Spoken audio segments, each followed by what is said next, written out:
Sveiki, su jumis Sumuštinių reidas ir šiandien mes aplankysime visų Facebook ir visur kitur išpopuliarintą Meat Lovers Pub. Jis dabar yra vietoj buvusio Prislyvo. Kągi, bandom.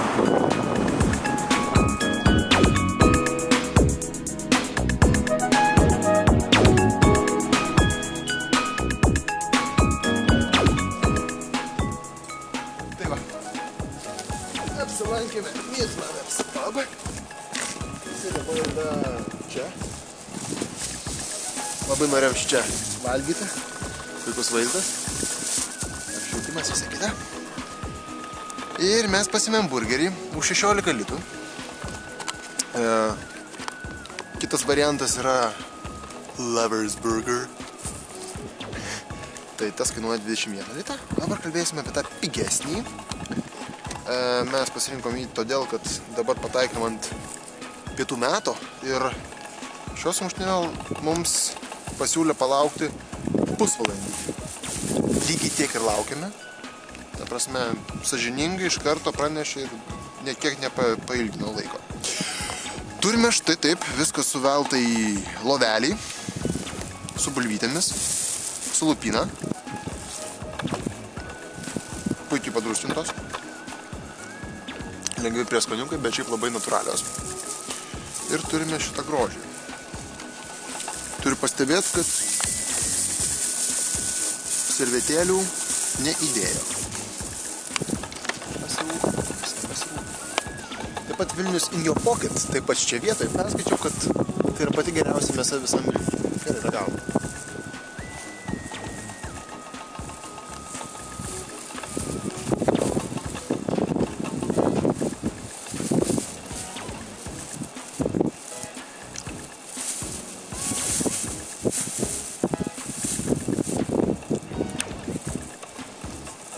Gerai. Operatorius jau prisėmė savo sumuštinį, šaunuolis. Taigi, šitos sumuštinį man išgyrė tokios žvaigždės kaip Vaidas Baumila. Jis be abejo ir pagamino visai neblogą mums sumuštinį praeitais metais.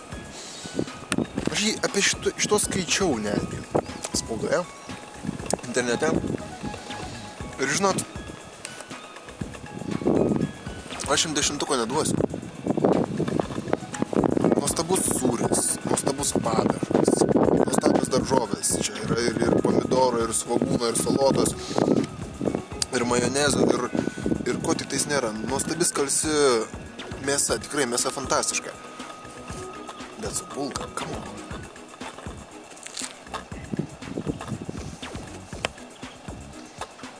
Varva.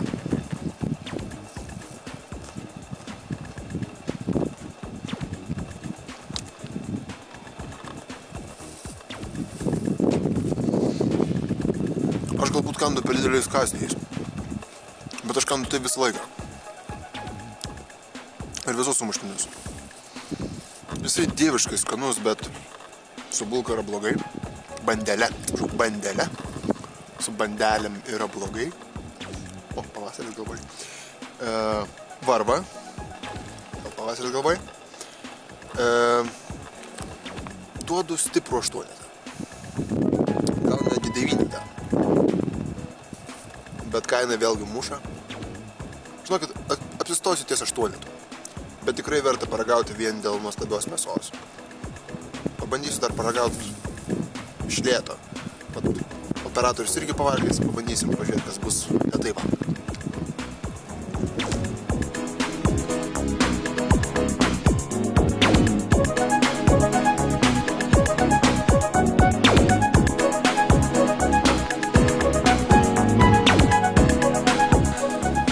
Operatoriams susitvarkėm su burgeriais 2 ir konstatuosiu faktą, vis dėlto 8. Buvo sausa, būtinai reikia kažkom užgerti, jokių servetėlių. Kelnės jau pradėjo net blizgėti nuo valymosi. Bet tikrai prisirijau, turbūt jau ta tokia mano dalia sakoma, vieni prisigeria kaip tapkės, o aš prisivalgau kaip batas.